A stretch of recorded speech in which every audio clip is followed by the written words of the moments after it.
This microphone works? And we're ready to go. All right, guys, here's one second.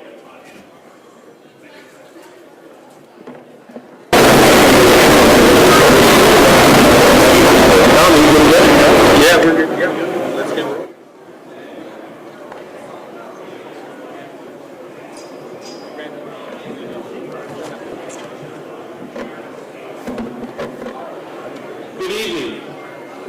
Good evening, everybody. Thank you all for coming out tonight. I'm Tom Bevan. I'm a lawyer with the Bevan Associates law firm. We're an Ohio law firm located just outside of Akron. We're about 70 miles from here. And we've really had the passion for the last 40 years at my firm for helping people like you that have played by the rules but have been harmed by corporations that don't play by the rules. We represent people across the state of Ohio, and we represent a lot of people right here in Columbiana County who are exposed to toxic substances such as asbestos and benzene and vinyl chloride. And I got to tell you, I'm just as mad about what happened here as everyone in this room. To happen in a place that's so close to where I live and where I represented so many people is personally very upsetting to me. You know, not long before the derailment, the train derailment here, that Norfolk and Southern train passed about a half mile from my house. And it passed through hundreds of towns across our state. And what happened here could have happened in any one of those locations. My associate attorney, Josh Brunda, has family that lives here in Columbiana County, and I'm sure they're being affected by this. And my wife, who was visiting her elderly parents, was in the danger zone with, the day after the derailment. So this is really personal to us, and that's why my firm has helped to put together this amazing team of lawyers and advocates to speak to you at this public seminar tonight about past cases of train derailments, the medical and legal issues and public safety concerns that may arise from the train derailment case. And our speakers have helped thousands, actually tens of thousands of people in other communities who have been impacted by the effects of similar catastrophes. And we're happy that you all came out here tonight to learn more about what you can do to protect yourselves following this disaster. I'm sure there's not a person here that wouldn't rather be somewhere tonight, but we appreciate you coming out here to listen to the speakers that we've assembled for you. Now, before I turn things over to our speakers, I've got to go over a basic ground rule. I mentioned earlier about playing by the rules. Well, we as lawyers, we have rules that we have to follow, and we're going to follow them tonight. You know, our rules are created by the Ohio Supreme Court, and they tell us that we're permitted to hold a legal seminar to the public like this, but unfortunately, they won't let us answer your individual questions tonight or meet with you one-on-one. We could do that at another time if you reach out to us. So we urge you to feel free to contact us for a consultation, an individual consultation. There's a packet of information there about our team, and it has our contact information, which is through this website, eastpalestinejustice.com. So please reach out to us. Please get one of these if you haven't gotten one already. They're laying around up there, and help yourself to those. And reach out to us if you have questions or want to contact us directly. Again, we're not allowed to do it tonight based on the rules set up by the Ohio Supreme Court. So now I want to, and I also want to mention, you feel obliged to mention, that you're certainly free to contact any other lawyer of your choosing as well. The fact that you're here doesn't mean that you can only contact us. So now I want to introduce to you one of the people fighting for the people of this community in this effort, Erin Brockovich. You've probably seen her on TV demanding answers from companies and from the government in matters such as this. So I'm so happy to be here to address all of us tonight. And I present to you environmental advocate Erin Brockovich.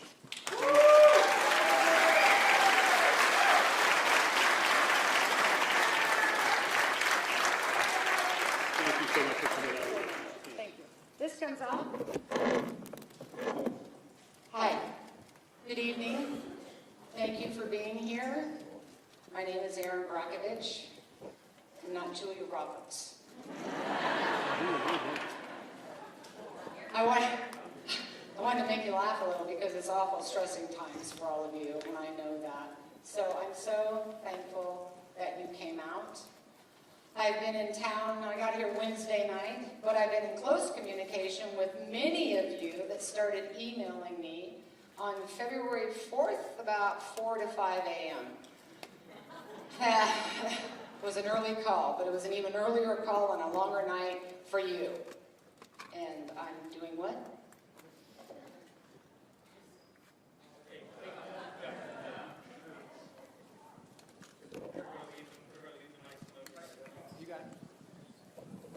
I'm back. Okay. So I got in town on Wednesday, and a couple of people have always asked, why are you just showing up? I just want to say, I'm not just showing up. I was invited by the community, and thank you for having me here. I have been well informed because of all of you. Usually when there is a water crisis or an environmental issue, people think, well, maybe Erin Brockovich will know and we'll give her a call. So I too was like you, but from a distance, watching as this unfolded between all of our eyes. And so there seemed to be a moment around the 4th, 5th, 6th, some hem-hawing going on.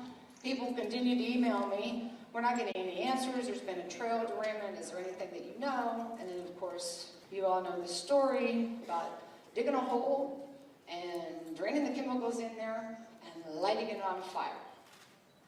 Don't think that turned out so well for anybody. So then people frantically were asking, are you going to be able to come out? And I could see the frustration and the confusion growing for all of you. And I feel that for you. And I've experienced this in community after community after community. That doesn't seem that they are being seen, that doesn't feel they're being seen. You were saying you don't feel you were being heard, you were getting conflicting messages, you were confused, you were fearful. What are these chemicals? All of it. And for 30 years, dare I date myself, when I began my work,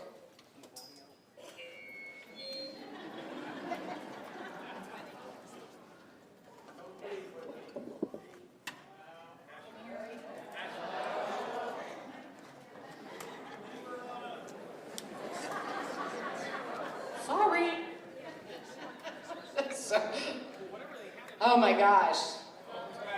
Hi, I'm back. But I feel your angst, and I feel your frustration, and I want to share something with you. You're not alone, and it feels like it. And every community I've been going to for 30 years gets the same runaround, and they don't get information, and they're full of angst. And I can't tell you how many communities feel that these moments are the biggest gaslight of their life. Because you experienced it. You have symptoms. You have issues. You want to be heard, but you're going to be told it's safe. You're going to be told not to worry. Well, that's just rubbish, because you are going to worry. And communities want to be seen and want to be heard. I've never seen anything in 30 years like this, and the situation happening in East Palestine. And I come here tonight, we hope to share information with you that you might want to know. I've learned in communities over and over and over again, they can handle the truth, whether it scares them or they don't want to hear it, but what they can't handle is a mistruth, being misled, and a lie. Lights out.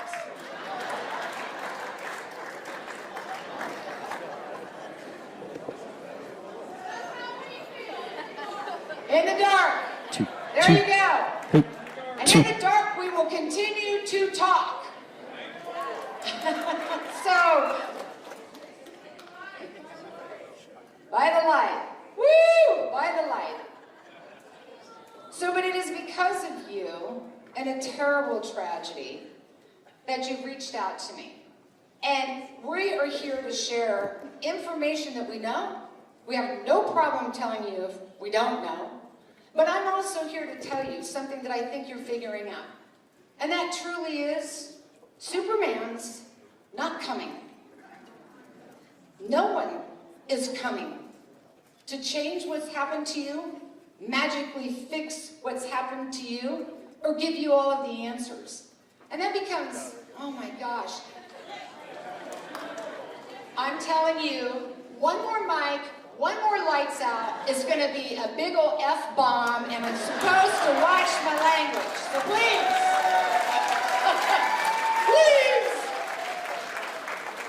Are we good? All right. I'm here tonight for you, and a message that maybe you don't want to hear, but you already know it. In the absence of information, and sometimes we get comfortable, we get complacent, and I can say that because I know I have too. But we've believed in something, or someone, or an agency, that if there's an issue, will in fact do the right thing by us. But in a moment like this, you will become the strongest advocate you have. And I have found that communities already know this.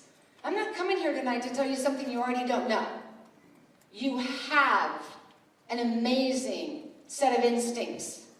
You have a good set of common sense. And communities need that. Oh my gosh, come on. I've been watching what tests do come out, don't come out. I've been reading the reports. You have 44,000 fish that have been killed. The numbers are rising. People are expressing concern for their health. Their animals are dying. You're doing water sampling out here. You evacuate people because there's toxic chemicals in the air. Then everybody comes home and they're told it's all safe. But then you tell them don't drink the water. Then you tell them to drink the water. It creates a lot of confusion. But you own this narrative. Not an agency that wasn't here, and certainly not Norfolk, that wasn't here. It happened to you. And I've learned these communities, they start to own what happened to them. You know how you feel. You know your children better than anyone. You know if you're sick. You know if you smell something. You know if the water is a funny color. You have the ability to become, and you will become, your own critical thinker. You will vet information. You will ask questions. You will demand answers. You will listen to that gut and that instinct that will keep you connected as a community. Don't let what has happened here divide you. I've done this enough times. This is not my first rodeo. And I will tell you, you have to band together. Don't expect somebody to give you the answers.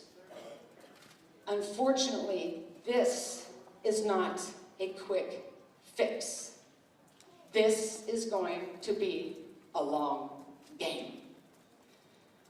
I want to share with you how many people are in support of you and introduced to you.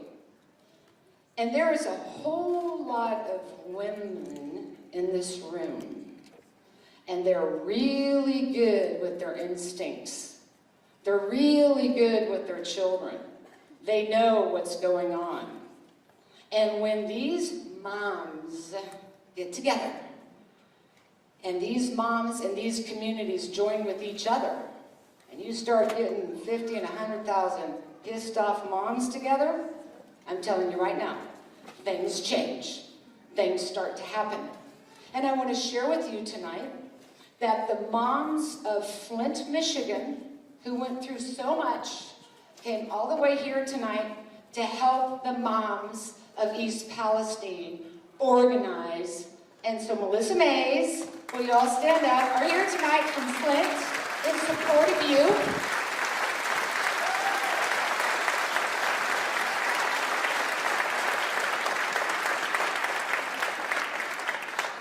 There you go.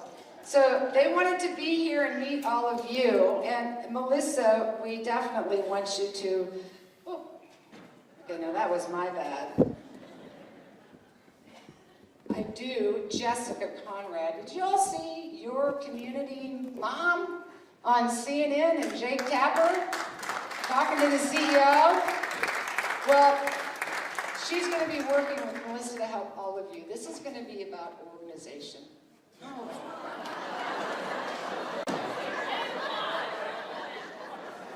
Children in the room.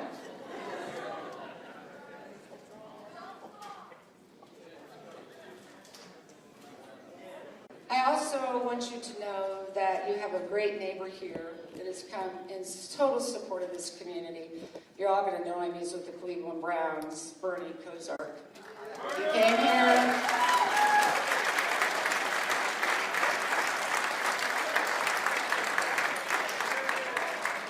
There he is, way in the back.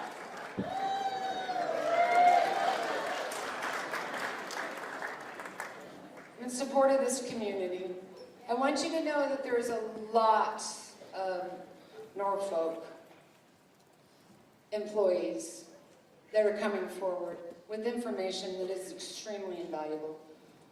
And the Railroad Workers United wants to say to you, they condemn what's happened, and they are coming out in support of you about what they know and who should be accountable for this incident and how it happened. So my biggest message, and I would stay here all night and talk with you, but I'm afraid a mic is going to go off again, or the lights are going to go off again. And there are some people here tonight, and we came together to give you information. Information of what we've learned about the water. Information to share with you to understand the water.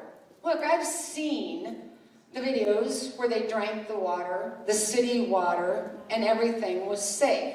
It's hard for you all to believe that when the day before it wasn't, and the next day it is. But please understand, in that moment, it might have been safe. But tomorrow, that might not be the circumstance. And this is what we've learned over and over again. These chemicals take time to move in the water. You're going to need medical water monitoring, groundwater monitoring. People on well water, you really need to be on alert. They're going to need to implement soil vapor intrusion modeling. Believe us, it's coming. You have a high water table, you've got volatile organics on the top. As it moves underneath homes, it can vaporize. You need to be vigilant, you need to journal, you need to document information. So I won't be talking all night because we want you to get information that you can take home so you're better informed, so you have a better understanding. We're not going to have all the answers for you, but we're going to provide information about what your legal rights are or aren't, what you need to do, information. Water, these types of environmental contaminations aren't just a soundbite for a news story. It's an actual story. Oh my, oh. Okay. Thank you. I'll keep talking and I'll ignore that.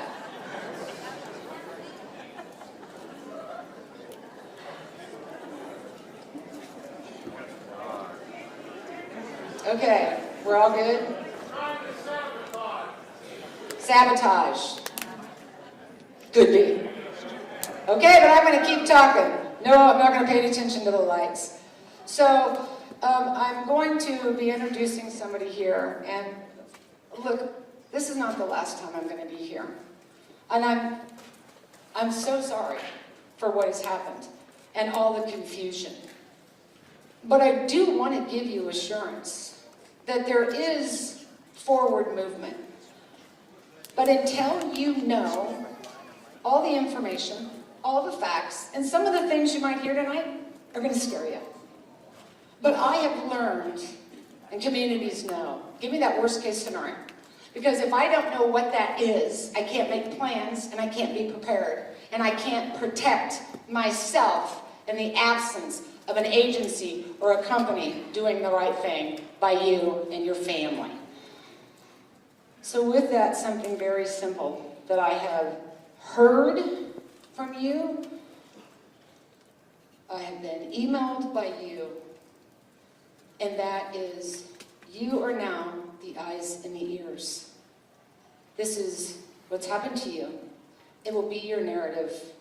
And don't let anyone knock you off that game of what in fact has happened to you.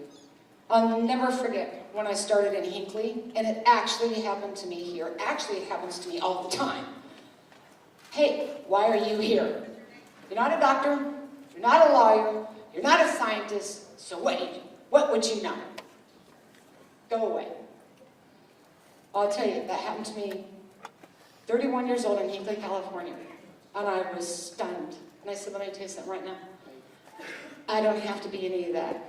To be a human and to tell you those three-headed frogs and that green water is messed up, and I'm saying something. And every one of you in this room knows what happens, knows what you experienced, knows what you've gone through. You understand the fear. And don't let anyone else tell you what happened to you or how you feel, in fact, didn't happen. And that's concerning me here. All of a sudden, it's all safe. We're all done with this, and everyone moves on. And then the community becomes forgotten. In Hinckley, California, when I started that case in 1991, that contaminant hit their aquifer in 1958. It is still contaminated today. PG&E has had to buy up everybody off of their land, and they are still under another 50-year cleanup. In Flint, Michigan, was that 5 years ago, Melissa? 6? 9. Almost. Still today. They are still fighting for information. They're still fighting to get service lines in, and people are still drinking water contaminated with lead. We still see ongoing effects from the BP oil spill. In Leroy, New York, where they had a train derailment decades ago. We were up there about 8 years ago. A group of the girls are getting sick. And we find out, still, the groundwater and the well water is contaminated today. There's a moment here for this community and for all of us, and it's a teaching moment. We cannot afford, agency or company, to continue to kick the can down the line and ignore a deeper issue that's going on. We've got failing infrastructure. Companies with poor corporate models that cut maintenance, that put all of us at risk, and continue to just think once we poison a community, it's just going to magically go away. We often find out 5 and 10 years down the road after you were told it was safe. Oh, oops, Houston, we have a problem. There is actually a moment here with this community rising up, and you have been, that we can take a different turn, a different track, if you will, a better message, and start dealing with our environmental issues, start dealing with our failing infrastructure, start giving information to people so we can better protect our health. Oh, look, I was born and raised in Lawrence, Kansas. I feel like I am at home, and I mean that. And what I was brought up to believe, and what I know, and that I know you know. The greatest gifts we have, and we can have all the political argument you want, but for every one of us, it is our water, It is our land to grow our food. It is our health. And it is us and we, the people. Please be vigilant. Hold your ground. We're going to give you as much information as we can. And like I said, some of it you might not want to hear. It might surprise you. It could scare you. But now you can know more, so you're prepared better, so you can plan better as we move forward. Because nobody, even us, is not going to have every answer for you today. Know that you are in a long game. There's not going to be a short fix or a sweet answer. But the hope will be this community, like I've seen others across this country over and over again, are going to stick together. You're going to band together. You're going to protect each other. You'll be the citizen science. Nobody knows you better than you. You're going to hold to those instincts. You know what's happened, and you will continue to speak up and rise up. That's how things will change. So with that, I will be quiet for now, and I'm going to have Michael Watts come out.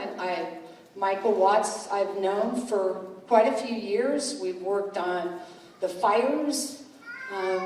He's somebody that cares. He's awfully smart, but has about, did you say 160 slides of information that he'd like to share with you tonight. So thank you for your time. I am sorry about the lights. Sorry about the mic drops, but here we are, and everybody please, this is Michael Watts.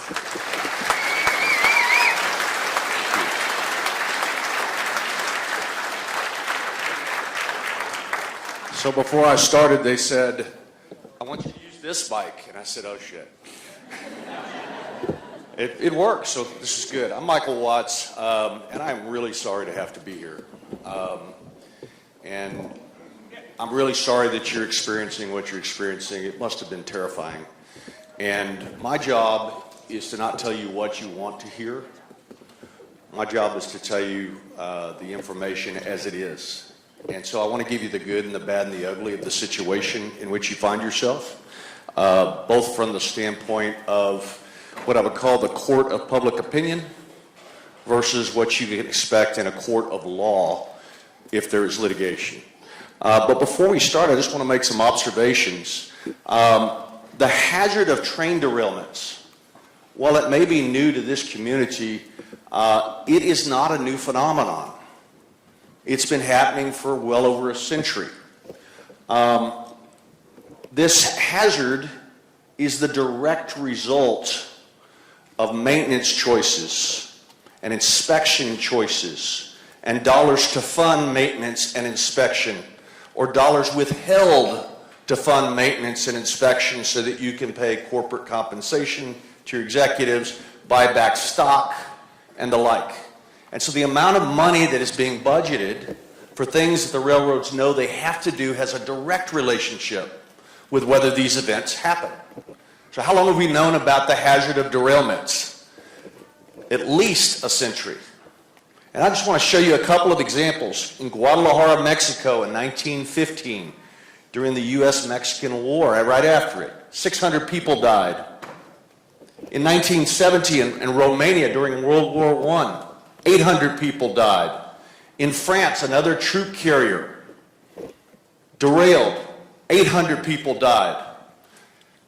Move it up to World War II. In Italy, in Balvano, Italy, 500 people died. Move it up to the 1980s in Bihar, India, 500 deaths. Train derailment is an expedited trip to the next life if there's a derailment.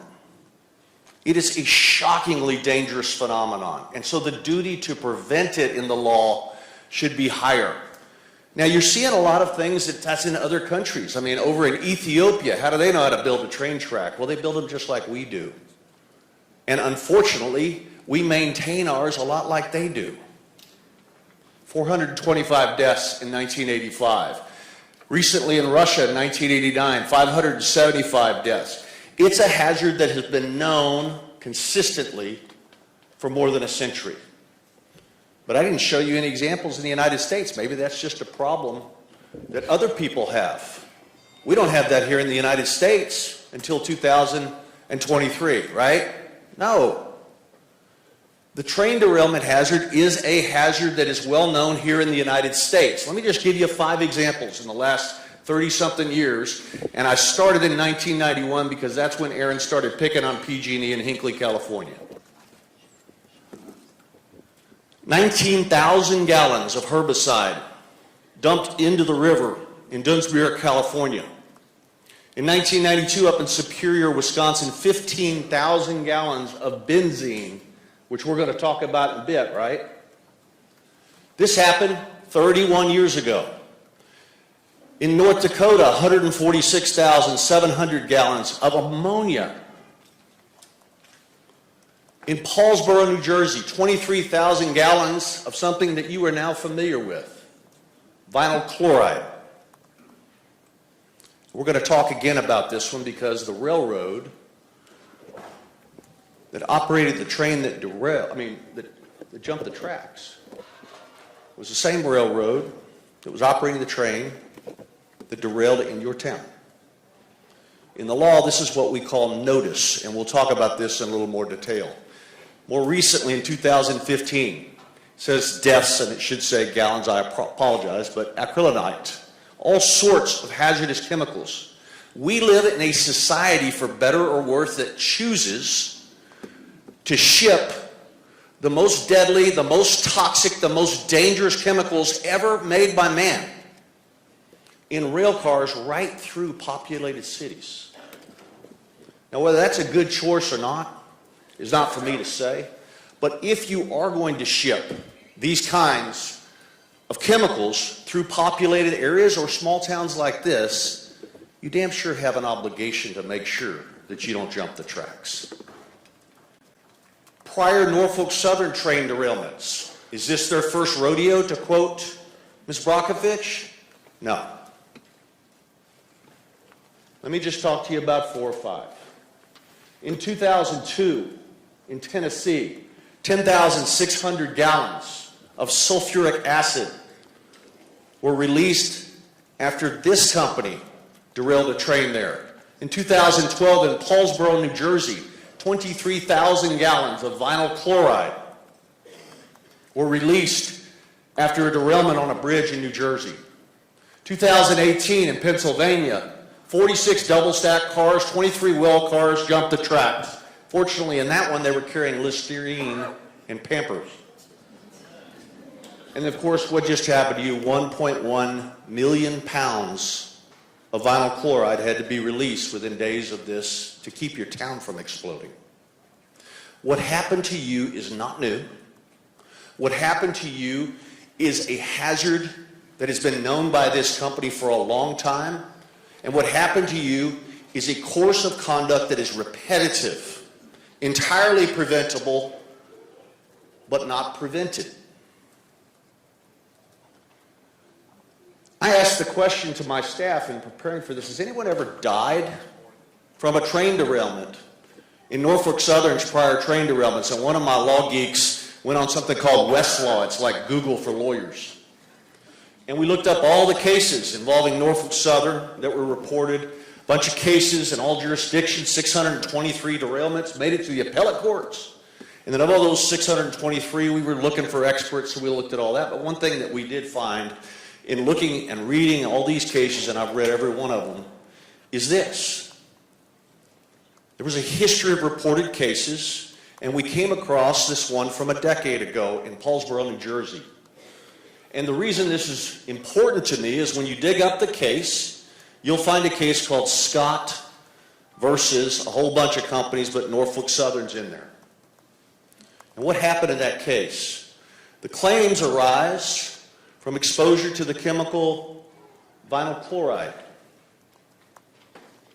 following a train derailment on the East Jefferson Street Bridge over the Mantua Creek in Paulsboro, New Jersey on November the 30th of 2012. Plaintiff Michael Hardy and decedent Wessie Hardy were residents of New Jersey at the time of the incident. The decedent was working in her yard at the time of the incident. She was admitted to the hospital due to difficulty breathing, chest pains, burning, and irritation of the eyes. Familiar to anyone? And she passed away 4 days later. This is, in the practice of law, what we call notice. You killed somebody a decade ago because your choices allowed one of your trains that you were responsible for to jump the tracks while you were carrying one of the worst chemicals ever invented by mankind. So what did you do about it to prevent it from happening again? Well, they got sued. They've got insurance. They settled the case. Insurance pays for it. What did they do? I don't know whether they sent flowers to Miss Hardy's funeral, but there she is. Her death was unnecessary, and what happened to your town was unnecessary as well. They had a decade to prevent it from happening again. Then I asked the question, well, do we have any statistics as to how often this happens to Norfolk Southern? And it turns out that the Transportation Administration, the U.S. Department of Transportation, and you saw its administrator here yesterday, has a rail equipment accident incident database. And you can go in and you can type Norfolk Southern, as my law lawyer, my partner Jay Henderson, who's here. And one of these things, you just look for 20 years from 2003 to 2022, and it says that Norfolk Southern reported 3,397 events that were classified as a derailment. Start doing the math, folks. 3,397 events classified as a derailment over 20 years. This is happening about every 3 days. It's not always catastrophic, but the data does not lie. So what did Norfolk Southern do to prevent derailments before this one? Well, we know that last year in 2022, they had 770 cars carrying hazardous materials that were involved in accidents, up from just 79 cars in 2012. How is that possible? An almost tenfold increase. It says the year before it should be from 2012. But the bottom line is, in the last decade, since poor Miss Hardy was killed by exposure to vinyl chloride, their accident rate has gone up almost tenfold. Why? Well, we know they've got plenty of money because they're spending $10 billion buying back their own stock, which is what companies do when they're too flush with cash and they want to raise the stock price. They just buy it back. There's been a lot of articles about the relationship between Norfolk Southern's profit motives and more accidents. And the bottom line is, when you look at the data, safety experts are saying this focus on financial returns may be partly to blame for the derailments and accidents like the one in Ohio. And we've got data with respect to hazmat cars, which are in green. We've got releases, and you can see it's persistent. It's not frequent, but it's persistent. And then the profits and the corporate bonuses keep getting paid as the maintenance budgets are trimmed. They have to file, because they're a publicly traded corporation, something known as a report on 10K. It's the annual report to the shareholders. And in effect, we can see what their net income is in 2022, 21, 20, and just in the 2 years since 2020, their income has gone up by 62%. That does not happen by accident. That is a function of corporate planning at the highest levels of the company. How much they're going to spend on maintenance, how much they're going to spend on inspections, how much they're going to spend on technology, or not. They saved enough money to buy back $10 billion of their own stock recently. So what happened on February the 3rd of 2023?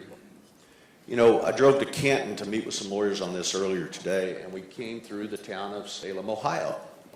You know where it is. It's not far from where this derailment was, but it's plenty up the track.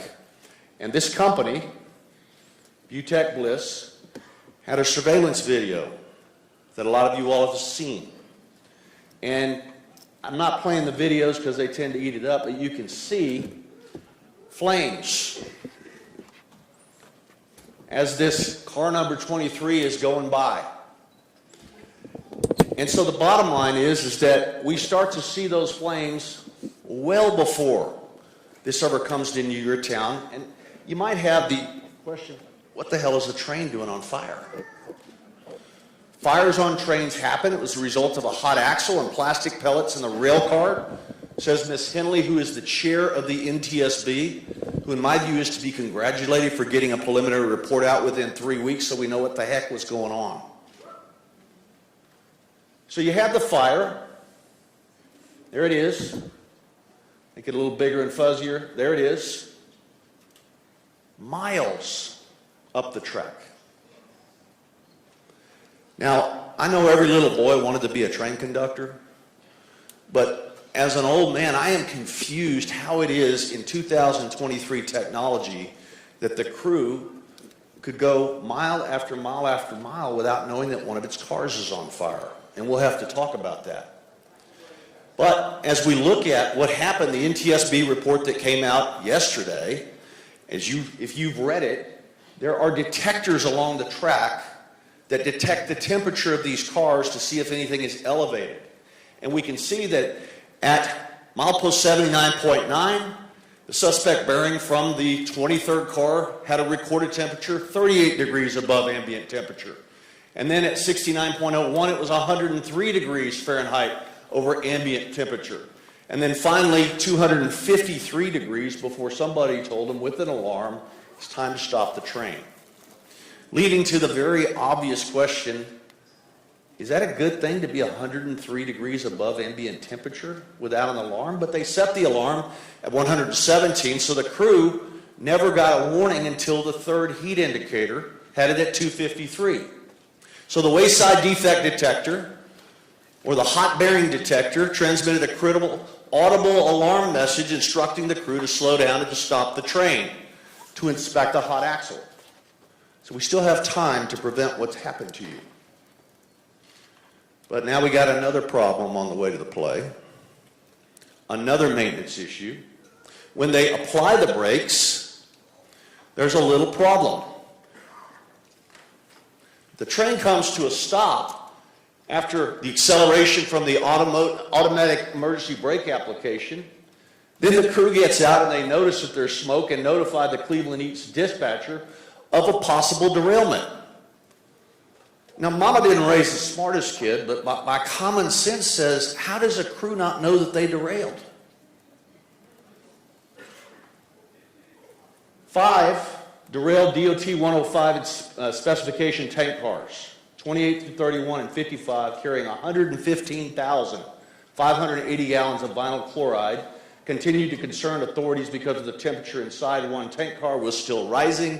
Thus, you had the automatic or the intentional release of all this stuff. The initial fire was the result of the hot axle and the plastic pellets in the rail car. And so here we are. Eventually, it's 253 degrees Fahrenheit above the ambient temperature. Now, I've learned from coming from the south, it gets cold here. But even if it was 40 degrees, we're boiling water temperature above your temperature in terms of what this was. It was well above critical levels. The chair of the NTSB says had there been a detector earlier, the derailment may not have occurred.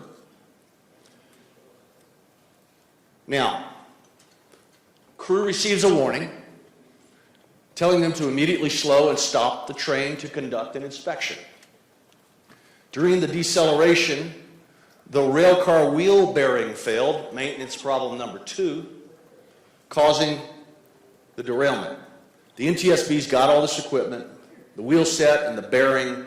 There are various causes of roller bearings to overheat, including fatigue cracking, water damage, and mechanical damage. All things that you see if you have a proper inspection program. All things that you miss if you choose not to pay for inspections and choose to send those dollars up to corporate executives or stock buybacks. You know the result. There were 38 cars derailed and fire damaged, an additional 12 cars, according to the NTSB. And you've seen the pictures. And again, I am so sorry that this happened to you. You must have been scared to death.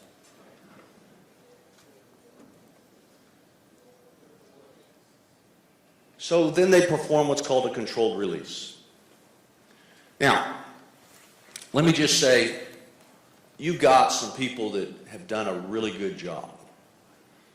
You can tell. Your fire chief informed people, your mayor's done a great job, your senators wrote letters, your governor. Their job is to get you information. But this controlled release is not something that I think that we can necessarily be critical of, because when you go in and you realize how flammable and how combustible vinyl chloride is, they were doing this in an attempt to keep your town from exploding. Okay? It's not very controlled, is it? By the way, you just brought up a good point. Who saw that? All right. That's important, because when he says it's not a controlled release, and I agree with you, it's a ton of toxic stuff. You are in what's called the zone of danger for purposes of the law. We'll get to that in a little bit. Okay? Here's what it looks like. So what's happened since? Your fire chief has held press conferences. In my view, done a good job. Your mayor's been all over people. I think he has every reason to be proud, and I commend him.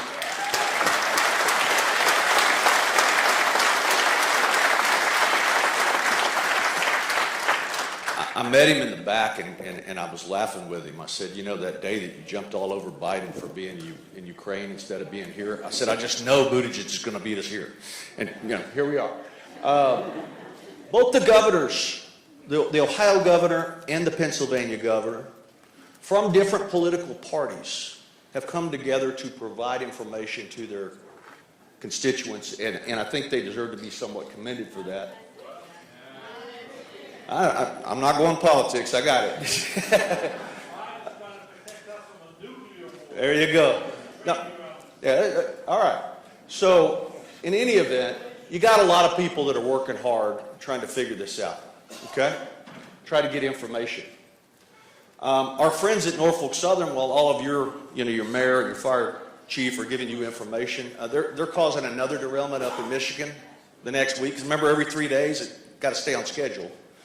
So here we are. I want to call out Jessica Conrad and Jim Stewart. If you didn't get to see the CNN town hall the other day and watching members of your community jump the CEO of this company, just absolutely jump him. And he deserved it.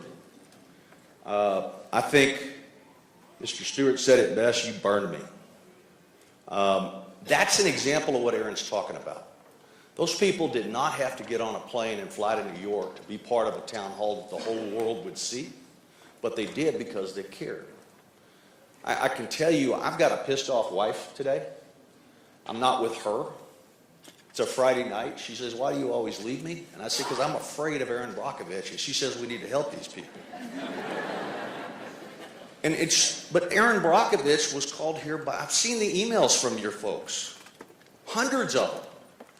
Hundreds of them. She keeps flipping them to me. When are we going? You got to get there. You got to give them the information.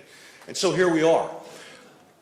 The NTSB preliminary report, I can tell you, I do a lot of transportation litigation, air crashes and stuff. It's so frustrating because typically the NTSB grabs all the evidence, puts it in a warehouse, doesn't let anybody see it, and they won't issue a report for well over a year. This preliminary report is a big deal, and they are to be commended for it. Okay, because now we know what happened instead of guessing. And this is important because one of the things that's happened between the 3rd and today is a game of politics, what I call the blame game of musical chairs. When the music of lies stops and the truth is revealed, there's not going to be enough seats for everybody. And again, I don't go politics in these things, but let me just give you some examples of what you're seeing. Everybody's pointing sideways, and you're stuck in the middle. Now, Trump comes on Wednesday, good for him. The mayor gets after Biden for not being here. Buttigieg comes on Thursday, good for him. Everybody's blaming everybody. Biden's tweeting, it's because of deregulation. We need to strengthen real safety measures, which, by the way, I agree with. They've got millions of dollars to oppose these common sense regulations, which I agree with. But the parties are pointing sideways. And the reason for that is we live in a country where every 4 or 8 years, the country changes its mind and we go with a Democrat, we go with a Republican, whatever. And so regulations that are created during Democrats are rolled back during Republicans and vice versa. It's all a bunch of whodunit. And I'm here to tell you that it's real easy to get misled during this political war game going on while you're stuck in the middle. I want to just use 2 examples. The bottom line is that we've got this derailment. We've got temperature sensors that weren't triggered. Is that something that should be the subject of regulation? I could make a good argument it is. Okay? But we'll get to just 2 examples of non-issues that you've had to read about in 2 weeks. Remember the brake rule? There was an Obama-era brake rule, pneumatic brakes that they were trying to require when you're hauling these toxic chemicals. And then all these articles about the railroad company spending almost $500 billion lobbying against stuff to oppose common sense safety regulations. And therefore, it's got to be the Republicans' fault, according to the Democrats. And it's the Democrats' fault that Biden's not here, according to the Republicans, and it doesn't do you any good. Why? As we look at these electronically controlled pneumatic brakes, the reason the Democrats are jumping on Trump is he rescinded the rule. Whether he should have or not, we can have that debate. Okay? But the bottom line is it was only going to apply to trains carrying at least 20 carloads of highly flammable liquids, and there weren't enough of those. So it wouldn't apply to this particular one. So that's red herring number 1. And we can debate whether they should all have pneumatic brakes. I personally think it's a good idea, but that's okay. Non-issue number 2 that you got to read about. Remember this deal about, well, hey, the train companies stopped the new rule that 2 people were going to be required in each crew. And there was a big argument about that and lots of stories about it. And of course, my question is how many people were on this crew? And the answer is 3 of them. So that's a red herring. So what really matters? What really matters is what happened to you, but I'm here to tell you, don't get into the political blame game of who should have regulated who. The law says it is this train company's responsibility. End of story, full stop. It is this train company's responsibility to keep their trains from jumping the tracks. I don't care which way you vote. They vote to hold back on inspection dollars. They vote to roll back technologies. They vote to not do maintenance, to save that money, and they take a risk on your back. That's what happened. We know what happened. I want to give you a little information, and you've read some of this, so let me just fly through it. What was in the trains? We've got very good information of which car was carrying what chemical, and I don't need to get into a whole lot of this detail because I know that you guys have been opening up the newspaper and reading about this stuff. Number 1, vinyl chloride. It's a flammable and toxic gas primarily used to make PVC pipe. It is a bad dude. When you ship vinyl chloride, you don't want to have to release 1.1 million pounds of it in a controlled burn. Okay? You got to keep it from being on trains that derail. And so this is being called one of the worst environmental disasters in American history, and vinyl chloride appears to be the main problem. It's highly mobile in soils and water, and I'm going to bring an expert up here in a minute to tell you a little bit about your water situation. There are people that say this deadly chemical should be banned. It certainly should be banned from derailing cars. The International Agency for Research on Cancer says it causes angiosarcomas of the liver, hepatocellular carcinoma, a different kind of cancer of the liver, cancer of the lung, neoplasms in connective and soft tissue, and other cancers. You don't want to breathe it in. OSHA requires this sign when employers are dealing with vinyl chloride. May cause cancer. The EPA, cancer is a major concern from exposure to vinyl chloride via inhalation. The Agency for Toxic Substances and Disease Registry, it's readily absorbed in the lungs. Drowsiness, loss of coordination, visual and auditory abnormalities, headache, disorientation, nausea, burning and tingling of the extremities. Over and over and over again, the issue of vinyl chloride is recognized to be so dangerous that there's even something in the Code of Federal Regulations, 29 CFR 1910.1017, that requires employers who inadvertently expose their workers to vinyl chloride to institute a program of medical surveillance. An opportunity for examinations and tests shall be performed by or under the supervision of a licensed physician and shall be provided without cost to the employee. And I know you didn't work for the railroad, but maybe you should be entitled to the same thing. Okay?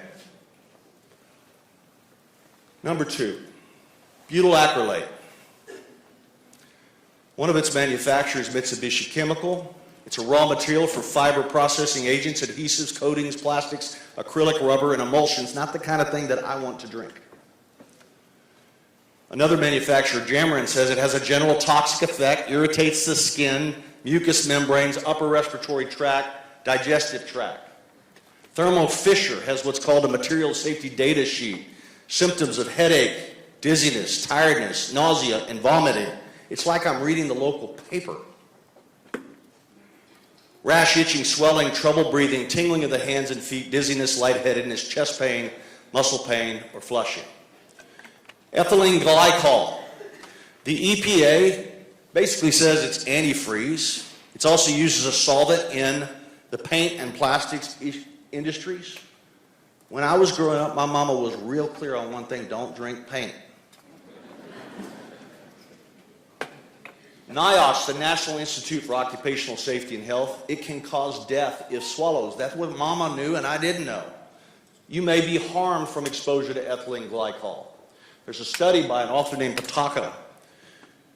They've got metabolites that damage the brain, the liver, the kidneys, and the lungs through metabolic acidosis. It can cause profound shock, organ failure, and death.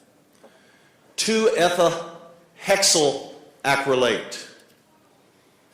It's kind of an ester of acrylic acid. It's used as a raw material to make adhesives, coatings, construction materials, acrylic rubber, and emulsions. The EPA says even short-term exposure has been reported to cause drowsiness, lethargy, headache, nausea, convulsions, and respiratory and gastrointestinal irritation. Isobutylene. It's made for lubricants, asphalt, and the like. Not something you want to be breathing in. This product is especially dangerous because, according to Air Liquide, this product may displace oxygen and cause rapid suffocation. Not what you want to be breathing in. And lastly, benzene. I don't really need to talk about benzene because we all know that it causes leukemia. It's used as an additive to unleaded gasoline. Mama didn't even have to tell me not to drink the gasoline.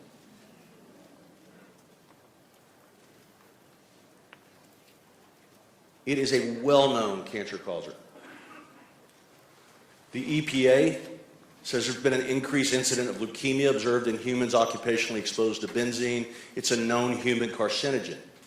And then we've got a byproduct of combustion, even though it wasn't being shipped. Some of these chemicals, when they go through the chemical reactions that occur during a combustion event, put off what's known as dioxin, a chemical known to cause cancer, birth defects, and other reproductive harm. So that's what you got exposed to. Hopefully not many of you, but that big cloud, not good. The fireball, the first day, all this stuff was burning out. I want to talk to you about testing. I'm here to tell you that there is a difference between what people think about East Palestine, Ohio, in the court of public opinion. The whole nation is praying for you. And what a court of law will think about people from East Palestine, Ohio, if you bring lawsuits. It's a completely different thing. My job as a lawyer in bringing a lawsuit is you have to prove your case. You have to prove your case with evidence. We need evidence for you to have any potential of success in a claim for fear of cancer. And let me just talk to you about this. We put up a website immediately announcing this, and one of the first things that I asked them to do is put out a list of the diagnostic testing labs within 50 miles of East Palestine, Ohio. Click here, and when you do, you're going to get, within 50 miles of here, a list of facilities that will test your blood. I'm begging you, for your own good, go get your blood and your urine tested now. Now.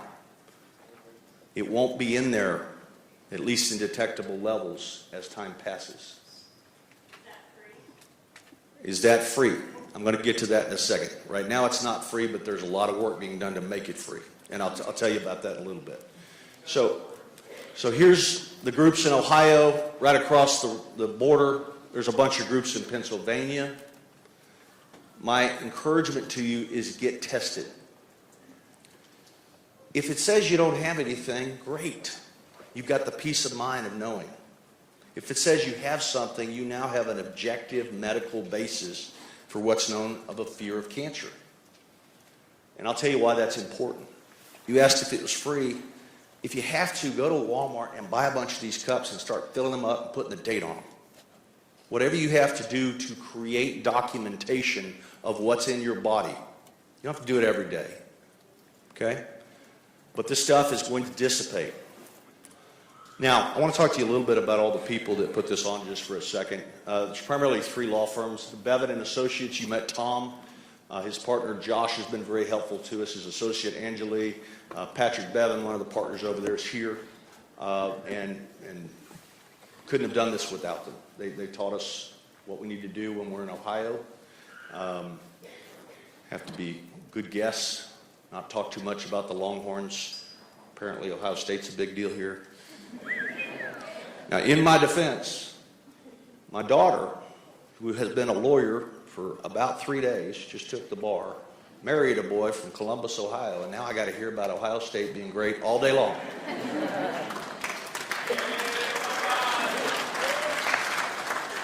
And then, as if to add salt to the wounds, January the 2nd of 1984 was one of the worst days of my life. The Texas Longhorns were playing in the Cotton Bowl, and all they had to do was beat Georgia, and we were ahead, and some kid named Craig Curry drops a punt, muffs the game, and we lose. And I remember saying, that's not a big deal. Nebraska's going to beat Miami tonight. And then Bernie Kosar comes up and turns it into a lifetime scar. I do want to thank him for being here. He reached out to us. It was kind of cool when you're a big football fan like me, getting an email from Bernie Kosar. And he cares about this community, and I thank him for being here. Okay?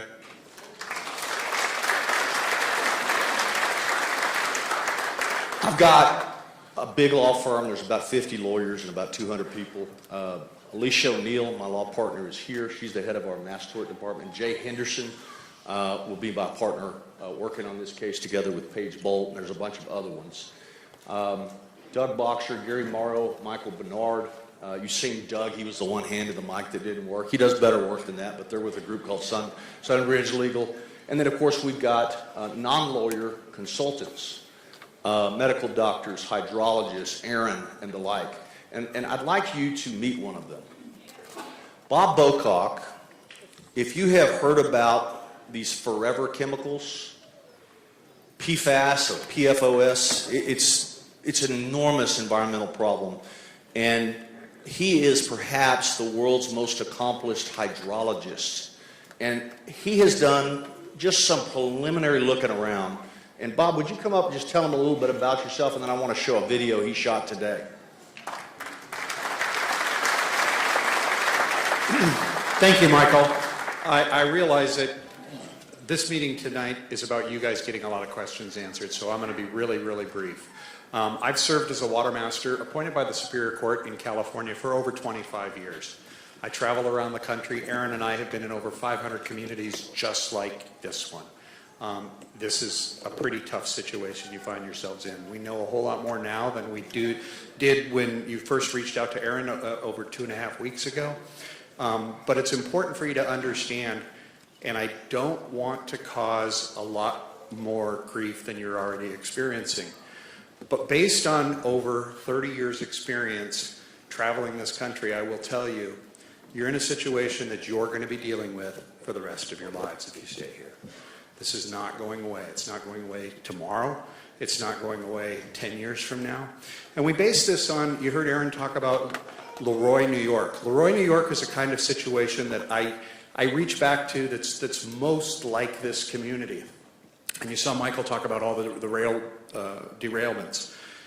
Leroy, New York had a derailment of 1 car of TCE, which is a similar chemical to vinyl chloride. As a matter of fact, it breaks down into vinyl chloride in the environment. What makes vinyl chloride very, very difficult to work with once it's in groundwater is it does not adsorb to granular activated carbon. All carbon chemistry usually adsorbs to carbon, and you can take it out of the environment, you can take it out of the water. Vinyl chloride, not so good. It doesn't work like that.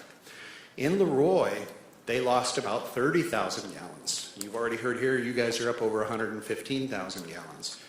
Okay? In 1970, that's when that derailment occurred. In 1991, the US EPA called it a Superfund site. In 1999, they started working on cleaning it up.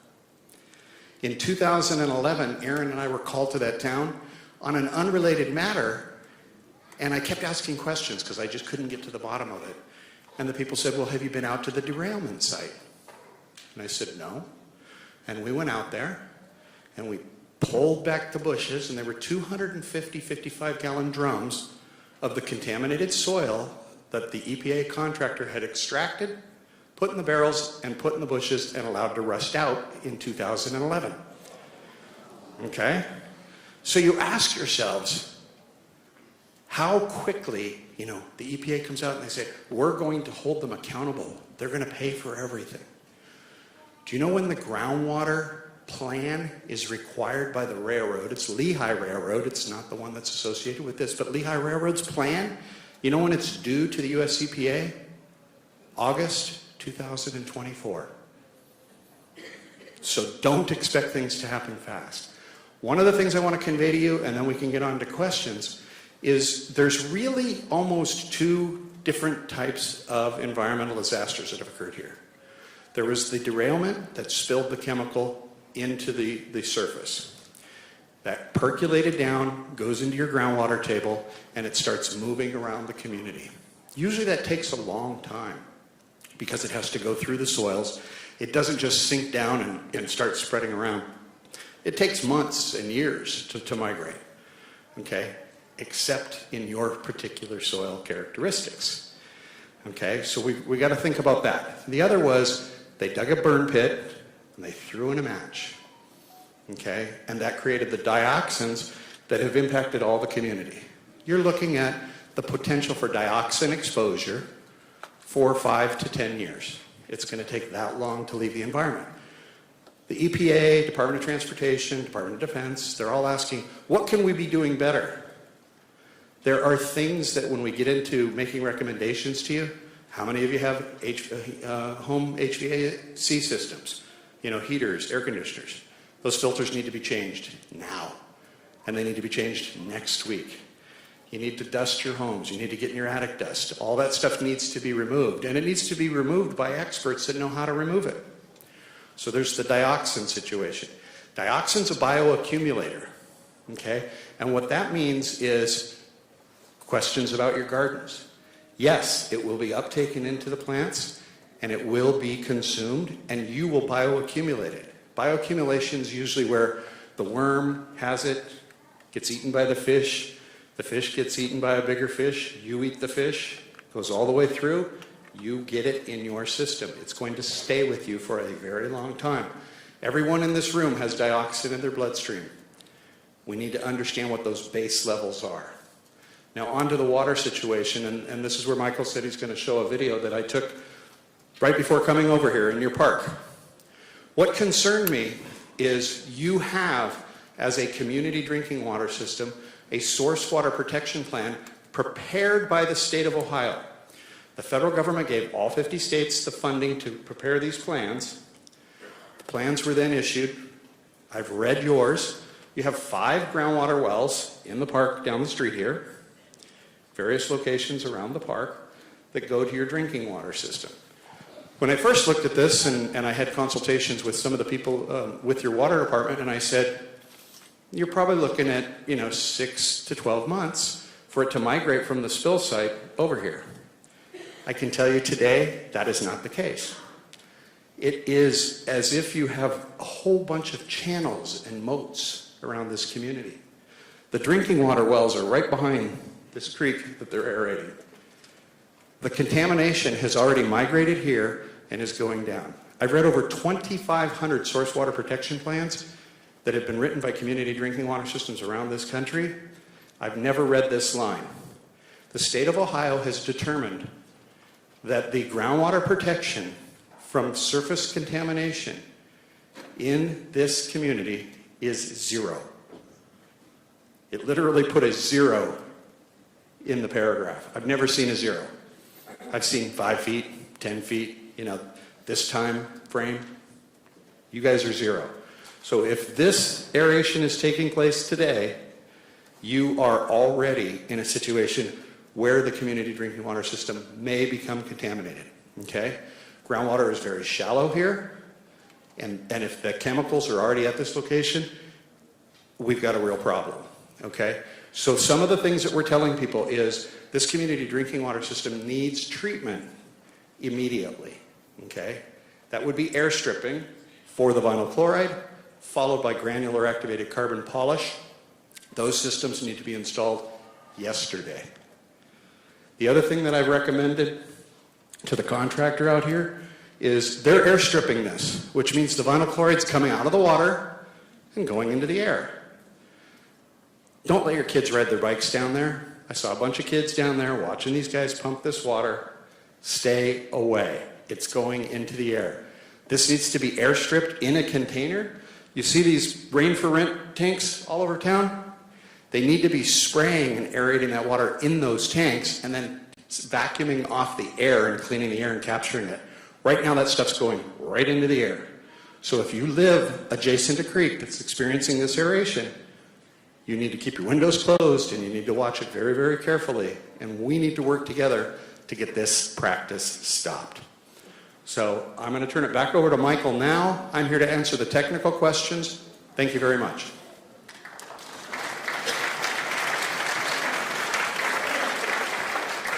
Okay, we're almost done. There's one slide that the lawyers that I consulted with about how to do this right say I have to say. The 3 firms involved are not a partnership. We're separate firms joining together to work on this. Non-lawyer consultants like Bob and Erin and the others are paid for their time. There are many other fine law firms in the state of Ohio, I know a lot of them, that you can and should consider. If you've already retained a lawyer, follow their advice, not mine. I'm not your lawyer yet, okay?